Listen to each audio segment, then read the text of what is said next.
Buenas tardes. Vamos a comenzar entonces la sesión, este curso precongreso. Mi nombre es José Ramón González Jonatey, modero la sesión con el doctor Ignacio Fernández Lozano y yo creo que es un área en continuo debate y desarrollo, tanto desarrollo como debate de cuál va a ser la aplicabilidad, de cuál es la aplicabilidad ya y cuál va a ser la aplicabilidad inmediata, no solo en el ámbito de las arritmias, sino en el ámbito general de la medicina y de la cardiología en particular. Y por tanto vamos a comenzar. El tema en concreto es uso de monitorización remota en dispositivos de tratamiento de las arritmias como DAI, TRC, marcapasos. Quizás esto es algo que ya está establecido en el día a día o que debería estar establecido en el día a día porque pagamos tecnología que ya ofrecen esa posibilidad, por tanto, en cierta medida dependen de nosotros utilizarla o no. Y para ello vamos a comenzar de qué datos tenemos y cuáles son las recomendaciones actuales por el doctor Francisco Méndez Zurita. Buenas tardes. Primero que todo, gracias a los organizadores por haberme permitido o haberme invitado a poder presentar en esta reunión y gracias por permitirme inaugurar la ponencia. Como ya han comentado, yo hablaré fundamentalmente de los datos que tenemos en monitorización remota y las recomendaciones actuales. Estos son mis conflictos de interés. Yo centraré mi agenda en tres aspectos: la evidencia de la monitorización remota, los datos de implementación de la monitorización remota un poco más afianzados a nivel de España y cuáles son las recomendaciones actuales. Primero que todo, con respecto a la evidencia de la monitorización remota, los estudios ya han demostrado claramente las ventajas de los beneficios de la monitorización en función de la eficacia y la seguridad. El estudio más importante o pivotal prácticamente, el TROS, en ese momento con la plataforma de Home Monitoring, pues demostró claramente una reducción en el número de visitas en los pacientes en las clínicas, en los hospitales, y una detección precoz de eventos en el grupo de pacientes que utilizaban la monitorización remota. Si nos queremos hacer una idea de cuánto son estas visitas presenciales, pues tenemos que en el TROS, en promedio, en los pacientes con monitorización remota eran 2 visitas al año. En el EVATEL, que es un estudio multimarca francés, era de 1.81. Y en nuestra experiencia, en vida real, tenemos una media de 1.69 visitas paciente año, en pacientes que son seguidos en monitorización remota. Otra evidencia contundente, obviamente, es la reducción de choques inapropiados. Un subestudio del ECOS Trial demuestra cómo los pacientes seguidos en monitorización remota pues tienen menor incidencia de choques inapropiados, siendo las causas más frecuentes, como las sabemos, las taquiarritmias supraventriculares, la sobredetección de onda T o los problemas de la onda T, problemas de los electrodos o la presencia de ruido.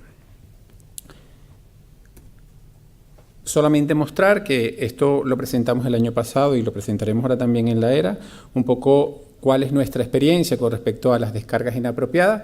Pues ciertamente nosotros hemos visto que en el grupo de pacientes, no en los que tienen taquiarritmias supraventriculares, sino en aquellas otras causas que se analizaron en el ECOS Trial, como la sobredetección, la alta impedancia, los ruidos, la intervención precoz puede evitar terapias que probablemente o situaciones que probablemente pudieran haber finalizado como una terapia inapropiada.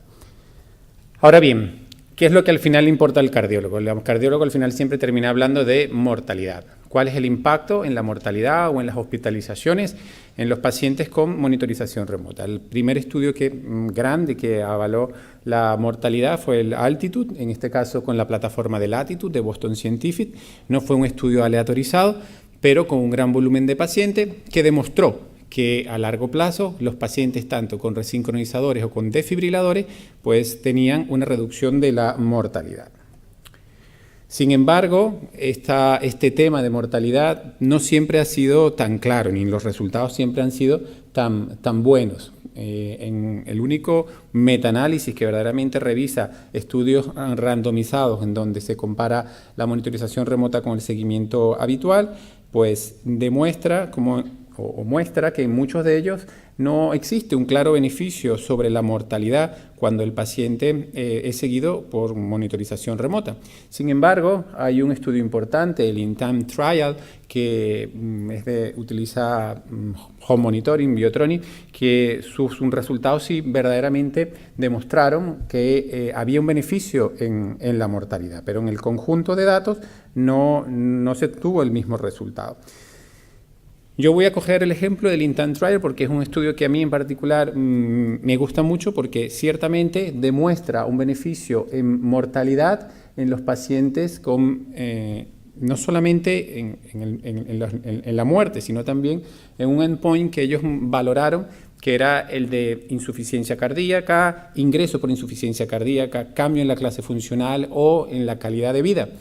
¿Y qué es lo importante que ha demostrado el INTIME Trial? Que cuando vamos a analizar cómo se ha realizado este estudio, metodológicamente tiene algo que lo diferencia del resto, y es la presencia de un centro o una unidad de monitorización central que se encarga ciertamente de ver que los registros, de ver los eventos que ocurren, sean trasladados al médico, al clínico, y hacer un seguimiento de que se realice una intervención y que exista un feedback entre el paciente, el clínico y el centro de monitorización para poder saber si verdaderamente lo que se necesita se ha realizado.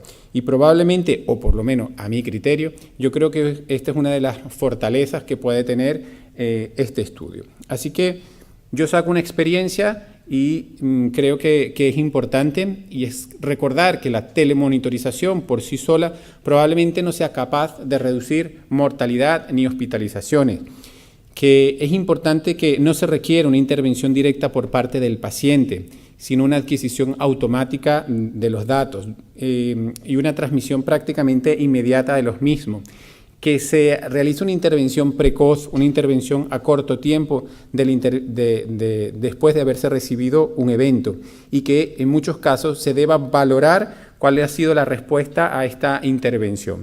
Y si tomamos en cuenta estos aspectos, probablemente mejoraremos los resultados de mortalidad.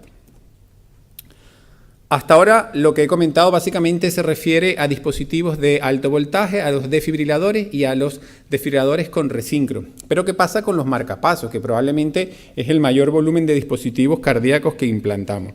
Pues los estudios con respecto a marcapasos no muestran grandes beneficios en relación a la mortalidad. No hay gran diferencia entre los grupos seguidos con control remoto y los que se ven solamente en visita presencial.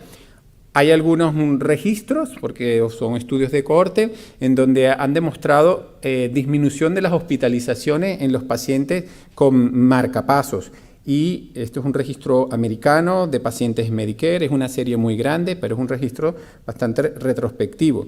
Pero en relación a los pacientes con marcapasos, probablemente una de las cosas que logramos nosotros incidir para disminuir las hospitalizaciones es en la detección precoz de fibrilación auricular y el tratamiento adecuado que nos evite probablemente hospitalizaciones como complicación de la fibrilación auricular por presencia de ictus.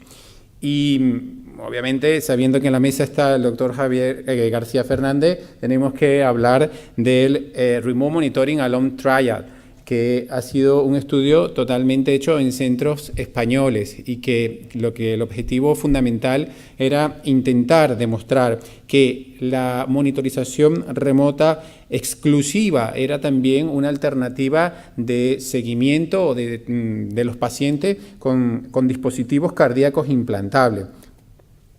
La eficiencia fue demostrada, pues la tasa de pacientes que se visitaban de manera presencial era prácticamente insignificante en el grupo de pacientes con exclusivamente monitorización remota. En este caso fueron pacientes que fueron seguidos únicamente por la plataforma de home monitoring, y también demostró que había una disminución en la carga de trabajo que podían tener los pacientes, las enfermeras, cuando cuando los pacientes eran, los médicos, las enfermeras, cuando los pacientes eran exclusivamente seguidos por monitorización remota. Sí, yo creo que las bases o la evidencia está claramente demostrada, cuáles son los beneficios que nos aporta la monitorización remota en los pacientes con dispositivos cardíacos implantables. Ahora, ¿cuáles son los datos que tenemos de la implementación de la monitorización remota en los pacientes? Yo comenzaré por una imagen que muestra resultados de Estados Unidos. Estamos hablando de una publicación del 2016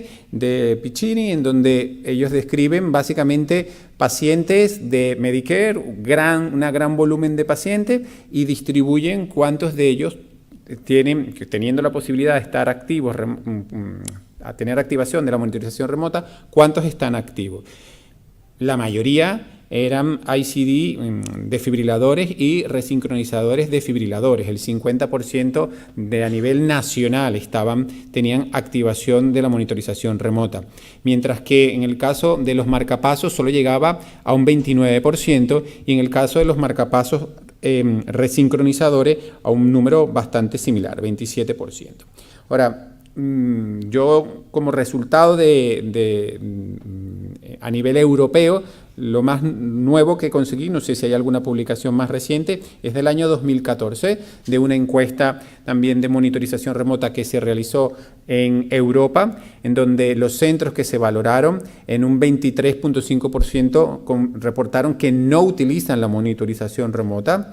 La mayoría de los centros que habían incorporado la monitorización remota en su práctica clínica no la utilizan en el seguimiento de los marcapasos y no la utilizan porque no la consideran que sea costo efectiva y que la mayoría de estos centros además no tienen una unidad específica de monitorización remota. Cuando vemos los resultados de los centros que utilizan monitorización remota, pues obviamente las visitas, los seguimientos que se realizan a los pacientes son mucho menos frecuentes, habitualmente una vez al año, cada 12 meses. Y un aspecto que es importante es, ¿y qué pasa con la información que se recibe luego con estos pacientes? La mayoría de las veces es solamente información que se comparte con los médicos de arritmia e incluso a veces no es compartida, siendo muy poco accesible al resto de los médicos del hospital. Una gran debilidad que probablemente muchos tenemos todavía en nuestros centros, que la información se queda para un consumo ni siquiera local, casi particular. Otro aspecto, y continuando con qué tanto nosotros utilizamos la monitorización remota, el doctor Varma, pues también en una serie de dispositivos, de pacientes en los Estados Unidos muy grande, analiza cuánto es la tasa de uso de monitorización remota. Si se fijan, casi el 50% de una serie de 200.000 o 300.000 pacientes, pues no están en monitorización remota. Y de los que están en monitorización remota, pues muchos pasan tiempo sin estar bajo la monitorización remota. Y un aspecto importante es cuál es la adherencia que tienen los pacientes al tratamiento. Al tratamiento digo yo, o al seguimiento. Porque a mayor tasa de adherencia a la monitorización remota, pues hay mejor resultados de sobrevida en los pacientes. Cuando la adherencia es mayor al 75%, pasan más tiempo monitorizados, es mejor la sobrevida de estos pacientes. E incluso cuando se inicia la monitorización remota de manera más precoz, dentro de los primeros 90 días, pues el beneficio en sobrevida de paciente también mejora. Después que nosotros revisamos esta situación, pues les invitamos a que revisen una pequeña póster que hemos traído, una pequeña comunicación, en donde ahora nosotros comenzamos con los marcapasos sin cables, fundamentalmente con los Micra, el seguimiento remoto de estos pacientes, y hemos valorado justamente estos aspectos de activación temprana, activación precoz, adherencia al seguimiento, y en una población muy añosa, casi nonagenaria, una media de 88 años, pues hay una muy buena adherencia y una muy buena activación precoz de la monitorización remota. Yo creo que nosotros confiamos claramente en este aspecto. Yo, revisando un poco para ver qué tanto implementamos la monitorización remota, pues las diferentes casas comerciales Yo lo consulté, no tenía otro registro claro de dónde sacar la información. Le doy las gracias a los que me han facilitado esta información, porque ¿cuánto implementamos en España? Pues al igual que en muchos otros sitios, ya bueno, en el registro de marcapasos sí tenemos que cerca de 5% de los marcapasos estaban seguidos en monitorización remota y un 18% de los CRTP. Ahora, si incluimos todos, tenemos que la monitorización remota puede variar en función de las casas comerciales, dependiendo del tipo de monitor puede variar, puede ir desde un 5% hasta un 27%, que la activación de los pacientes en monitorización remota es muchísimo mejor en los dispositivos de alto voltaje, en los desfibriladores y en los desfibriladores resíncro, llegando casi a un 70 u 80 o más del 80% de los pacientes, y quedándose en un valor intermedio alrededor del 30-35% en los dispositivos de CRTP. Yo creo que esto era importante comentarlo, porque si tomamos en cuenta cuando los CRTP no disponían de monitorización remota se entendía, pero esto estamos hablando de resultados del 2018, donde la mayoría de los dispositivos, si no me equivoco, prácticamente todos los que se implanten, probablemente tengan la posibilidad de ser seguidos remotamente. A manera de ejemplo, bueno, además, muestro los resultados. Nosotros tenemos resultados también similares, ¿no? Nosotros tenemos un seguimiento remoto casi preferentemente de los dispositivos de alto voltaje, de los desfibriladores. Tenemos una tasa similar a la que hemos comentado, 90% en desfibriladores y en resíncro DAI, pero no seguimos marcapasos. Todavía no hemos iniciado el control de los marcapasos. Hemos comenzado con los micra. De momento tenemos la mitad en monitorización remota, y con los resíncro pues teníamos el problema de que muchos no eran inicialmente compatibles, y ya con los recambios hemos logrado tener una tasa aceptable de pacientes de resincronización con resincronizador que son seguidos en monitorización remota. Cambia según la comunidad autónoma. Hay comunidades autónomas como puede ser el País Vasco, La Rioja o Canarias, que tienen muy buenos datos de seguimientos de monitorización remota, alta tasa de monitorización remota en casi todos sus dispositivos. Igualmente, los otros eran de home monitoring, esto me lo ha facilitado Latitude, casi que las mismas comunidades autónomas, Canarias, el País Vasco, La Rioja, en general mantienen probablemente los mejores índices de monitorización remota en todos sus dispositivos. Hablo en el conjunto de ellos, ¿bien? Y volviendo al tema de la importancia de los resincronizadores, que creo que le hemos dado poco valor y creemos que los metemos en el conjunto de los marcapasos, pues es muy importante recordar que tenemos que estar seguros del porcentaje del tiempo que nuestros pacientes están seguidos en monitorización, que cuando están seguidos en monitorización remota, que están con estimulación verdaderamente biventricular. Y ya hoy en día tampoco nos vale que solamente nos digan cuánto es el porcentaje de estimulación biventricular, sino que también necesitamos saber cuánto es el porcentaje de estimulación efectiva en el cual los pacientes están estimulados. Para poner dos ejemplos, un paciente que fue visitado en el mes de julio, y luego de la visita se hizo un cambio de programación, no vamos a entrar en detalle qué ocurrió, pero bueno, claramente el paciente se marchó a casa y a partir de ese día cayó dramáticamente el porcentaje de estimulación efectiva, aunque si solo mirábamos cuánto era el porcentaje de estimulación biventricular, era muy alta, ¿no? Entonces, el seguimiento remoto nos permitió actuar rápidamente en este paciente para recuperar la estimulación biventricular. Otro ejemplo claro de un paciente que venía perfecto con seguimiento presenciales y de momento un desplazamiento de electrodo, pues hay una caída dramática en la estimulación biventricular. Bien, la importancia de siempre tener una adecuada programación de los registros que queremos ver, siempre mirar los electrogramas para saber que hay una captura, nos puede permitir adelantarnos a un fallo cardíaco o a una situación en la cual se ha perdido la estimulación solo por mirar el control remoto. Esto lo comento para tratar de impulsar la monitorización remota en los no solamente en los dispositivos de alto voltaje, sino también en los marcapasos resincronizadores. Y ya para acabar, ¿cuáles son las recomendaciones actuales? Pues hay muchas diferencias. Las recomendaciones de la Sociedad Europea de Cardiología no son muy recientes. Las más recientes son las de las sociedades americanas, la Heart Rhythm Society, pues sugiere que todos los pacientes con algún dispositivo cardíaco implantable se les deba ofrecer como parte de sus cuidados estándar la monitorización remota, y nos recuerda que la monitorización remota es combinada con las visitas presenciales, es superior a solamente una visita presencial, que nos permite vigilar batería, electrodo, pero que nos permite también la detección precoz de eventos como la fibrilación auricular, que nos permite disminuir la incidencia de terapias inapropiadas, y que hoy día también con las situaciones de problemas de recall o advertencias, pues es la mejor manera de seguir a nuestros pacientes.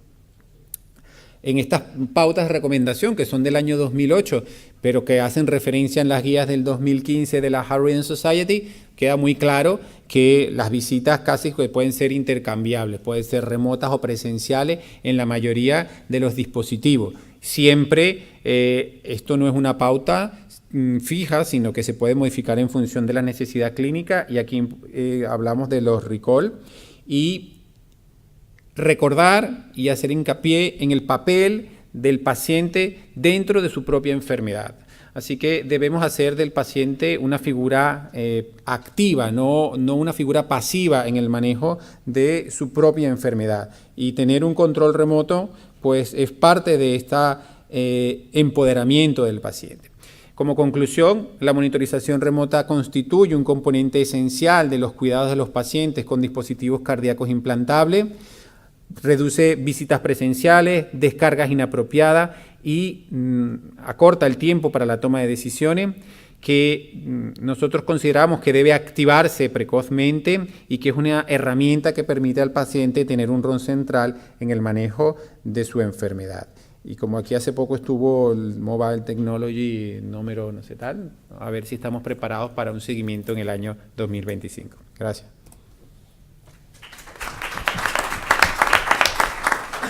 Muchas gracias, Francisco, y muchas gracias por atenerte al tiempo. Bueno, el siguiente ponente es el doctor Axel Sarrià Mercé, del Hospital Germán Trias y Pujol de Badalona, y nos va a hablar del coste-beneficio en nuestro medio y barreras para su implementación.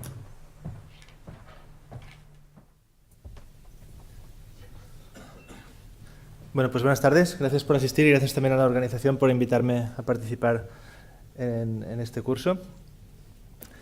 Bueno, no tengo ningún conflicto de interés. Yo les voy a hablar sobre el coste-beneficio de la monitorización remota, y para centrar el tema, tenemos que tener en cuenta que cuando hablamos de coste-beneficio hay que considerar que en un sistema sanitario tenemos diferentes actores. Por una parte tenemos al paciente, que es el consumidor, es decir, el que recibe unos servicios médicos por parte de un proveedor, que son los hospitales o los médicos, y estos facturan estos servicios a un pagador, que puede ser el gobierno en caso de sistemas sanitarios públicos, o aseguradoras en caso de sistemas sanitarios privados. También el propio paciente, en ocasiones a través de un pago directo, puede pagar por sus servicios directamente al proveedor. Y este pagador, aunque realmente se llama pagador, el que acaba pagando siempre es el paciente, que lo hace a través de sus impuestos o a través de sus cuotas de seguros, gracias a los cuales recibe del pagador pues una cobertura sanitaria. Entonces, en nuestro entorno tenemos diferentes tipos de sistemas sanitarios, pero que se pueden, de una forma simple, dividir en dos grupos. Por una parte, los sistemas que siguen el modelo llamado Beveridge, que es sistemas basados en un servicio nacional de salud, como el que tenemos en España y en otros países del área mediterránea, en el cual la financiación es predominantemente a través de los impuestos. Son sistemas con una cobertura, un acceso sanitario universal o prácticamente universal, y en el cual la atención está basada en el médico general, el médico de cabecera, que es el que controla la derivación a los diferentes especialistas y es responsable de un segmento de la población. Los médicos están remunerados básicamente por salario, y existe un gran control gubernamental de la sanidad. También existe como complemento un cierto sistema, un cierto sector privado, pero son sistemas donde predomina la sanidad pública, con lo cual el Estado está implicado en la gestión, y en los casos del sector privado pues puede haber, incluso en el sector público, puede haber algunos copagos por parte de los usuarios. Por otra parte, tenemos otros tipos de sistema que se basan en sistemas de seguros sociales o modelo Bismarck, que es el que predomina en el centro de Europa, Francia, Alemania, etc. Son sistemas donde la sanidad se financia a través de cuotas obligatorias que los trabajadores y los empresarios pagan a través directamente o a través de los impuestos, y estos recursos van a parar a fondos que son entidades que están reguladas por la ley y que son los que contratan a los proveedores, a hospitales, médicos, para que proporcionen los servicios sanitarios a cambio de un pago que habitualmente es pago por acto. Con lo cual los pacientes habitualmente pagan por los servicios, pero posteriormente reciben un reembolso por parte de estas entidades o estas fundaciones. Cuando hablamos de monitorización remota y qué beneficio puede tener, pues tenemos que ver en cada uno de estos actores qué beneficios puede reportar la monitorización remota. En el caso del pagador, lo que le interesa básicamente es reducir los costes, por lo tanto, interesará un sistema que permita reducir los costes de hospitalizaciones, los costes de visitas, los costes de pruebas complementarias, reducir los costes de transportes en aquellos sitios donde el transporte lo cubra también el sistema sanitario. Por parte del paciente, lo que le preocupará son, por una parte, mejorar el acceso a la atención médica en aquellos lugares donde por situación geográfica o por motivos de movilidad sea difícil de acceder.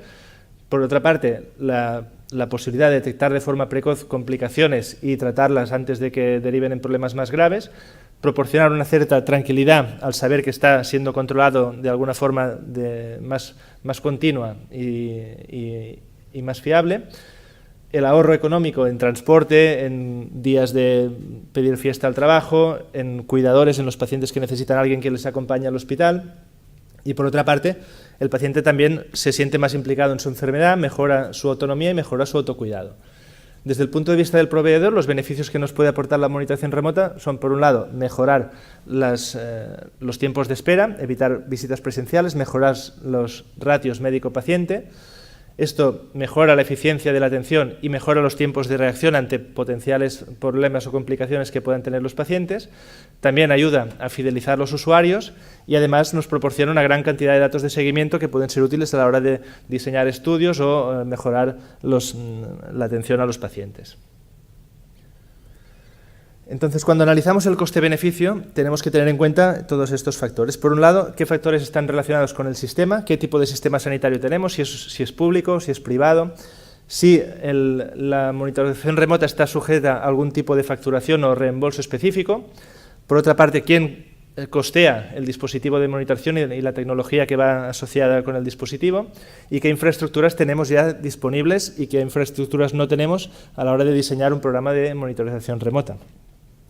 Y los factores relacionados con el paciente, por un lado, serán los costes de transporte. No será lo mismo implementar una monitorización remota en un país donde los pacientes viven lejos del hospital y que gastan mucho dinero en transporte. En este ejemplo sería probablemente más coste efectivo que en otro ambiente donde es fácil acceder al hospital y esto nos supone un problema importante. Por otra parte, hay que tener en cuenta la situación social de los pacientes, si son trabajadores activos o no, si tienen que pedir días de fiesta, si son dependientes y necesitan de otra persona que también les acompañe, que también tenga que pedir días de fiesta en el trabajo. Por otra parte, es importante la patología de base y, como ya se ha explicado, qué potencial tienen los pacientes para desarrollar complicaciones que puedan ser susceptibles de un tratamiento o de una detección y un tratamiento precoz. Un paciente sin comorbilidad que lleva un marcapasos monocameral probablemente tendrá pocas complicaciones, con lo cual se beneficiará poco de una monitorización más continua. En cambio, pacientes con comorbilidades, con insuficiencia cardíaca, especialmente pacientes portadores de dispositivos complejos, desfibriladores y sobre todo resincronizadores, son aquellos que tienen más potencial para desarrollar problemas, tanto a nivel de dispositivo, que el dispositivo pueda tener alguna disfunción o los electrodos, o a nivel de arritmias, tanto auriculares como ventriculares, que si las conseguimos detectar de forma precoz e iniciar un tratamiento preventivo, podemos evitar que esto acabe en un ingreso o en una complicación más grave. Entonces, en cuanto a datos de estudios sobre coste-beneficio, tenemos en nuestro ambiente pocos estudios, pero les voy a hacer un resumen de los más importantes. Por un lado, este estudio, el estudio ECOST, fue un estudio que se hizo en Francia y en el sistema de seguros francés, y se hacía en pacientes con desfibrilador. La mayoría eran pacientes portadores de DAI por prevención primaria y la gran mayoría eran DAIs monocamerales. Lo que se hizo fue aleatorizarlos a seguimiento convencional, los cuales el paciente acudía al hospital una vez cada 6 meses, o bien seguimiento remoto en el que acudía una vez al año y además se les hacía un seguimiento por home monitoring. En este estudio se analizó desde el punto de vista del paciente y desde el pagador, que en el caso del sistema sanitario francés son las aseguradoras.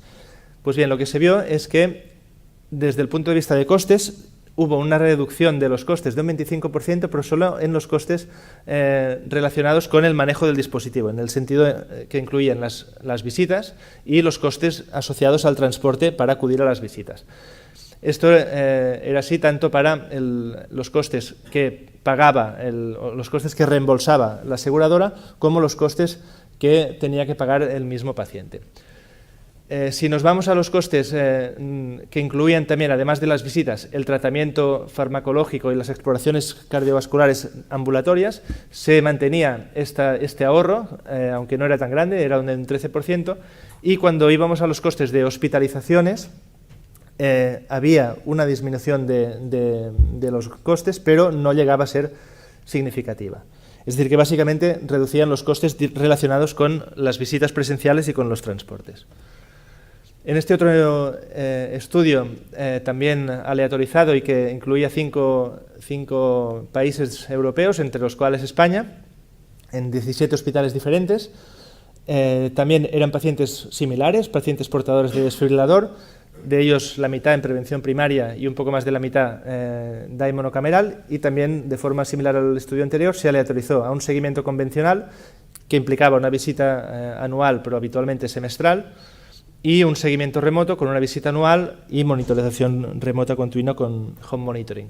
Pues bien, lo que se vio en este estudio, que estaba hecho desde el punto de vista sobre todo del proveedor, es decir, de los hospitales, es que el hecho de tener la monitorización remota activada no afectaba a los tiempos en que se dedicaba para cada paciente, pero sí en la forma en que se distribuía este tiempo. Es decir, disminuía el tiempo de visitas presenciales, pero aumentaba el tiempo dedicado a las visitas remotas, el tiempo dedicado a discusiones entre el equipo médico y a visitas no programadas.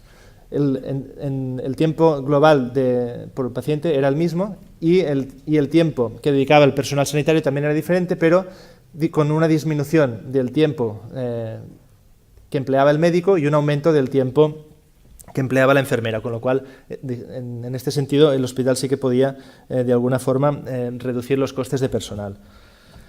Lo que se vio es que había una diferencia entre aquellos países en el que la monitorización remota se considera como una actividad facturable y que el hospital, digamos que recibe una compensación por esta actividad, como son Alemania y el Reino Unido. En cambio, en países como España, Bélgica o Alemania, en el que no se factura el seguimiento remoto, en estos países realmente la implementación de la monitorización remota no suponía un ahorro, sino que suponía un gasto para el proveedor, es decir, para el hospital. En cambio, en los países en los que sí que se factura la monitorización remota, el hospital conseguía beneficios en el momento de implementar ese sistema de monitorización. Luego, este es otro trabajo en un grupo de hospitales de Italia y en este caso incluían también pacientes con DAI, pero una gran proporción de pacientes con resincronizador. A diferencia de los anteriores, este es un estudio no aleatorizado, pero también se hacía un seguimiento convencional con 2 visitas anuales y había los pacientes que estaban en seguimiento remoto que hacían una visita anual más los seguimientos remotos correspondientes. Bien, lo que se vio en este estudio es que, en forma global, los pacientes que estaban con monitorización remota sí que había una disminución de los costes, pero que esto era a expensas sobre todo de los pacientes portadores de resincronizador, mientras que en los pacientes con DAI sin resincronización no había diferencias en los costes anuales de seguimiento. Y esto, a pesar de que el estudio no era aleatorizado, se hizo un estudio de propensity score para intentar equiparar a los pacientes y se mantenían estas diferencias. Es decir, había una diferencia significativa en los pacientes con resincronización, pero no así en los pacientes con DAI. Y ya por último, el estudio más reciente en este sentido es un poco parecido al anterior, también es un estudio italiano y se trata también de pacientes con DAI, en los cuales también aproximadamente la mitad eran portadores de resincronización cardíaca. Tampoco era aleatorizado y los resultados fueron bastante similares. Es decir, en un conjunto en una población en la que predomina la terapia de resincronización, sí que se vio una disminución en los costes tanto de hospitalizaciones como de visitas a urgencias, como de pruebas diagnósticas o de visitas clínicas, y que más o menos venían a representar una reducción a un poco más de la mitad de los costes tanto para el sistema sanitario como los costes para el paciente. Hemos visto entonces que la monitorización remota parece coste efectiva en un cierto grado para los DAIs y sobre todo para los resincronizadores. ¿Qué ocurre con los marcapasos? Pues bueno, no tenemos muchos datos sobre evaluación económica de los sistemas de monitorización remota en los marcapasos, pero sí que hay un metaanálisis que se publicó hace un par de años en la Revista Española de Cardiología. Son estudios, la mayoría de ellos pequeños, con pocos pacientes y sobre todo en subgrupos de pacientes muy concretos, la mayoría en pacientes dependientes, pacientes ancianos, pero sí que se vio una tendencia a que la monitorización remota podía disminuir los costes asociados a estos seguimientos. Si bien, como ya he comentado, son estudios pequeños y yo creo que no se pueden generalizar al conjunto de la población portadora de marcapasos. En cuanto a la implementación de monitorización remota en nuestro entorno, ya ha hablado el doctor Méndez hace un rato. En este estudio, que se hizo una encuesta a 54 hospitales europeos, de los cuales 83% eran universitarios, se vio que solo 3 de cada 4 usaban la monitorización remota y que la usaban principalmente para pacientes con DAI o resincronización, y que menos del 20% de los centros la utilizaban para los marcapasos.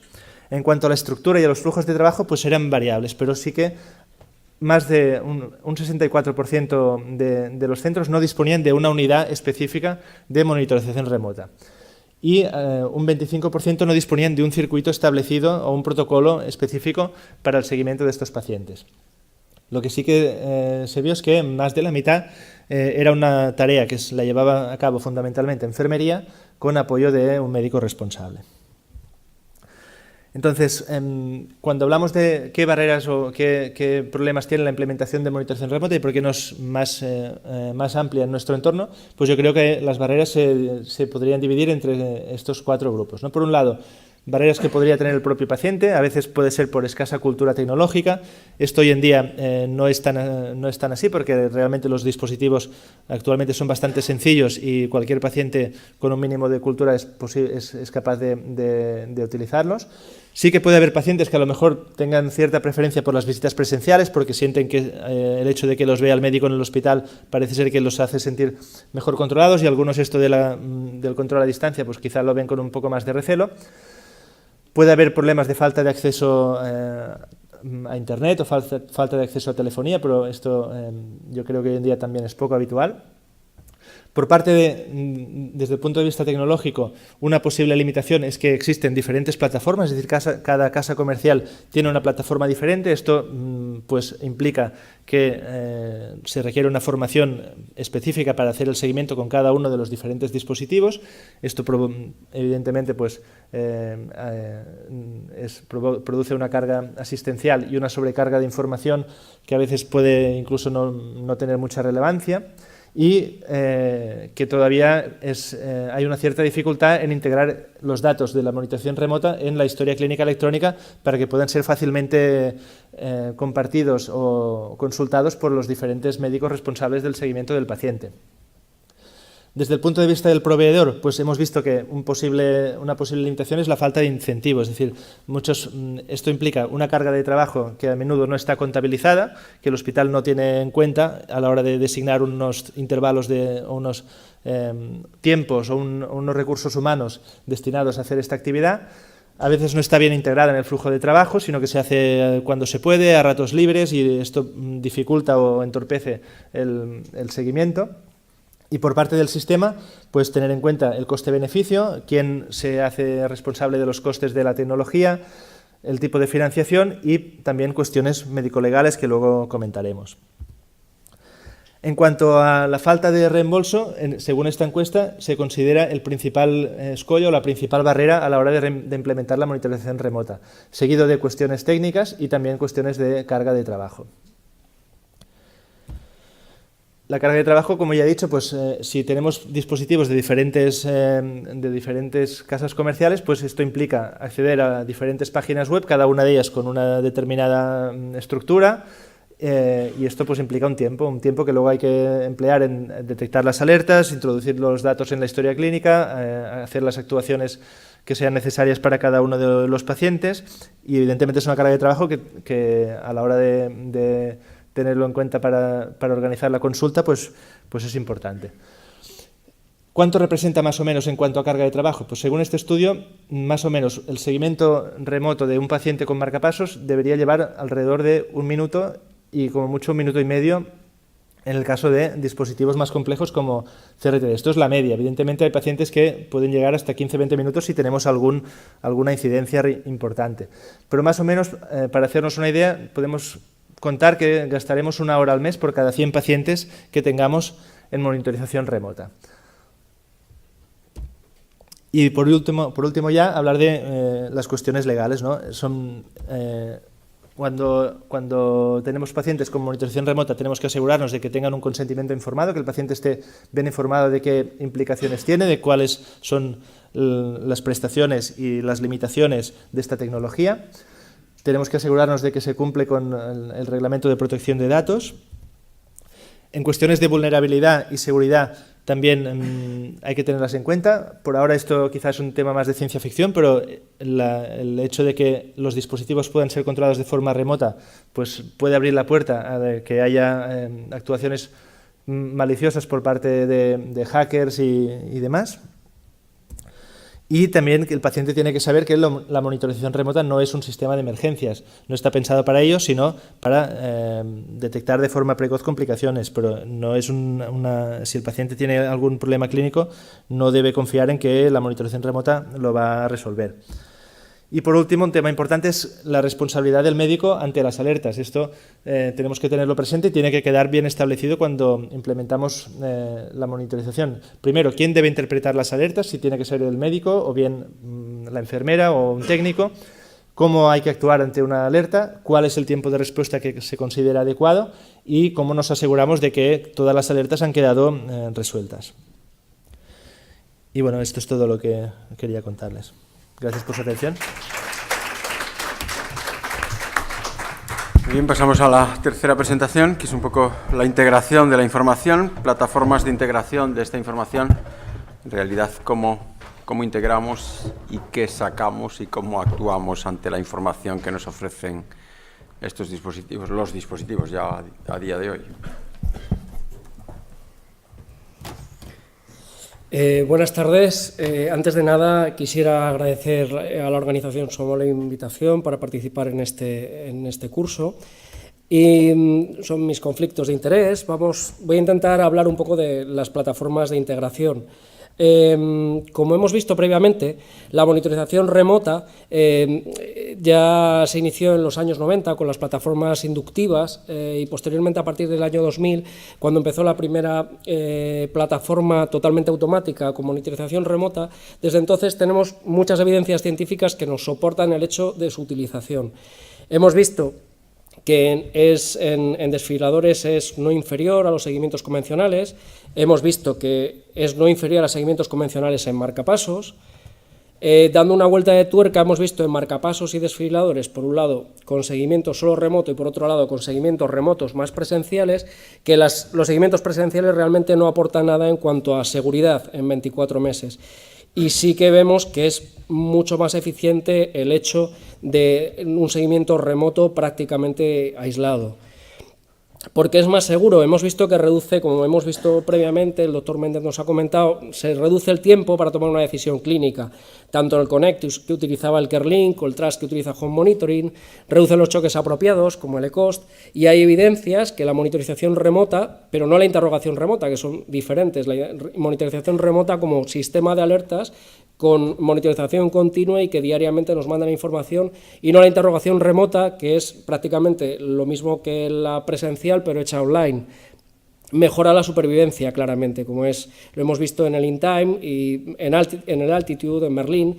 Es más, en el Merlin hemos visto que cuanto más tiempo se encuentran en seguimiento remoto, en todos los dispositivos, marcapasos, desfibriladores, tricamerales, ya sean con marcapasos o desfibriladores, el pronóstico, la supervivencia es mejor. Todos estos estudios se han hecho en situaciones ideales, con una sola plataforma, un solo fabricante, y los resultados han sido buenos. Pero tenemos también evidencias científicas de que en entornos más reales, con diferentes fabricantes, diferentes plataformas, también sigue siendo positivo. De hecho, se habla de disminución de mortalidad, hospitalizaciones, para ir para atrás, creo... mortalidad, hospitalizaciones, y por tanto podemos ver que es realmente eficaz. Aparte, como hemos visto previamente, es muy eficiente porque reduce la carga de trabajo, es coste eficiente, en unos cuantos estudios se ha visto, y reduce las visitas presenciales. Por lo tanto, tenemos una evidencia suficiente para pensar que la monitorización remota debe ser el estándar de seguimiento de los pacientes con dispositivos implantables. Como bien se dijo en el consenso del 2015, en el que se planteaba empezar la monitorización remota prácticamente desde el implante, luego interrogaciones remotas cada 3 meses y visitas visitas presenciales anuales.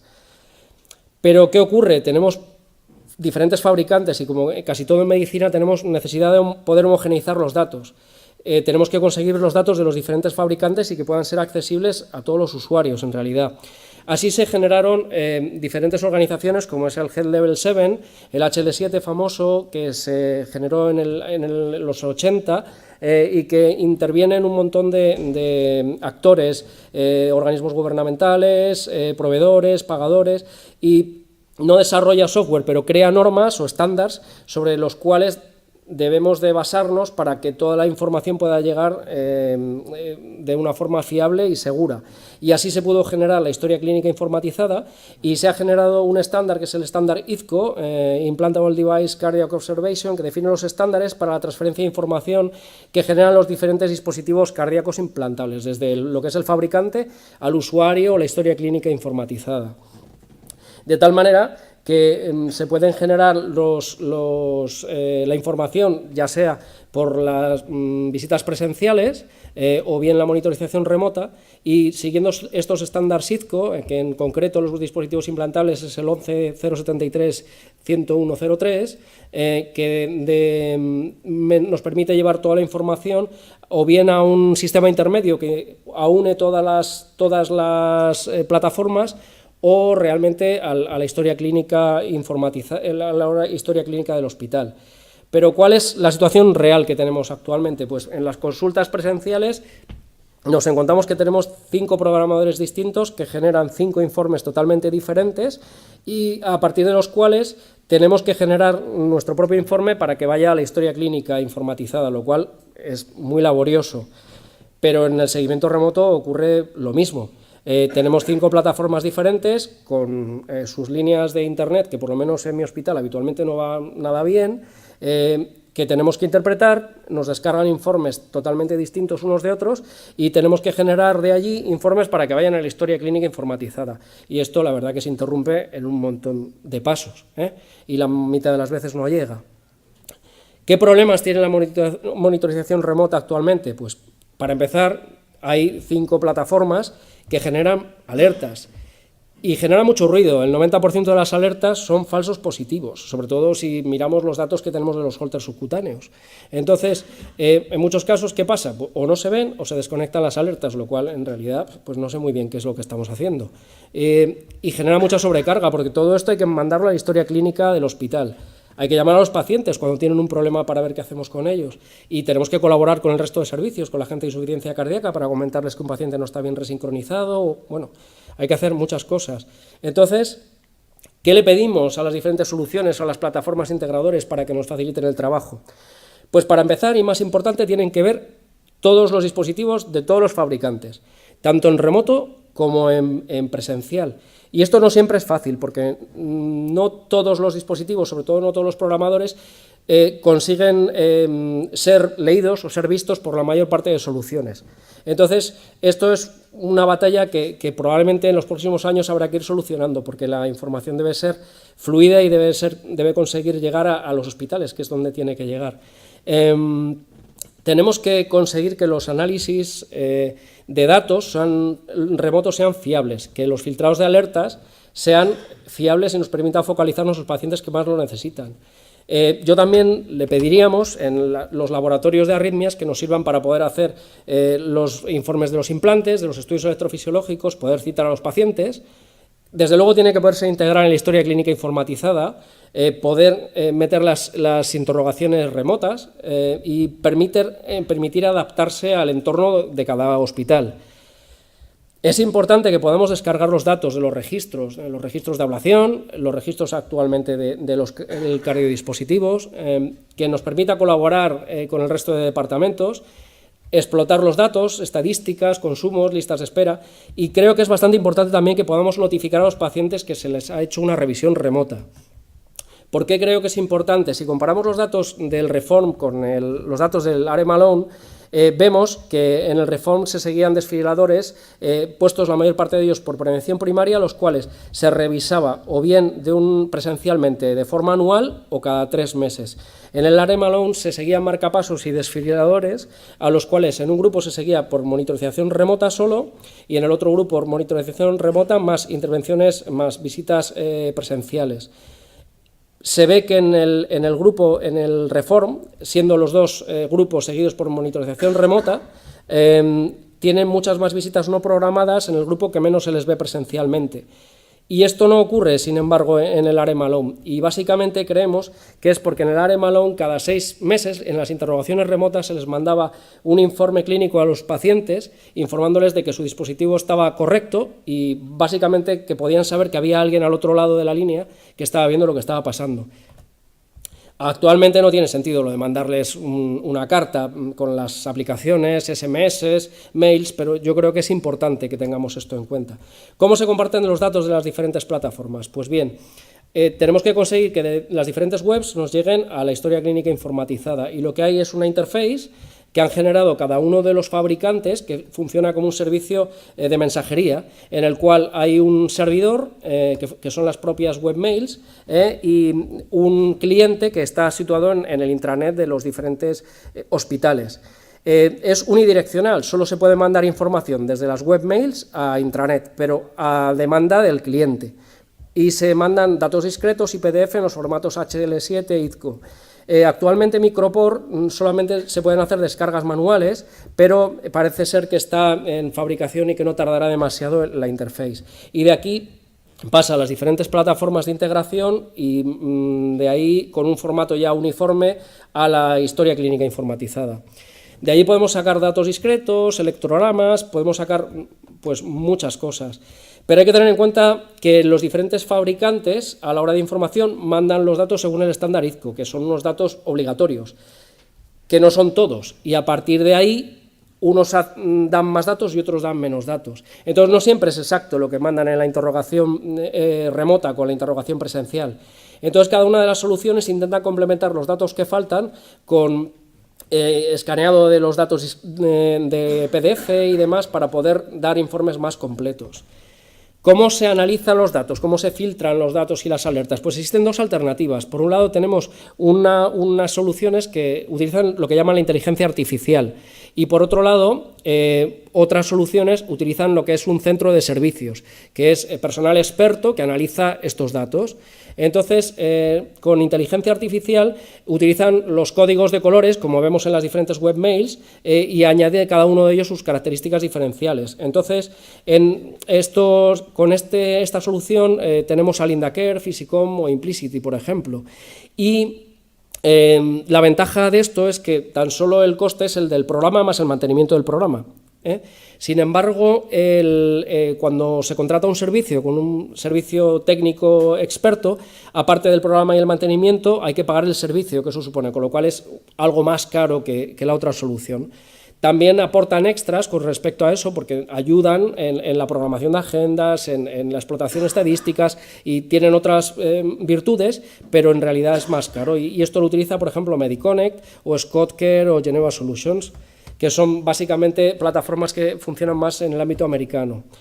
Así tenemos diferentes ejemplos de cómo se presentaría la página inicial con las alertas, con diferentes colores, en Physicom, en Implicity o en Lindacare, con las alertas en rojo, amarillo, verde, según la importancia, centrándose en cada uno de los pacientes y unificando todas las empresas y todas las compañías.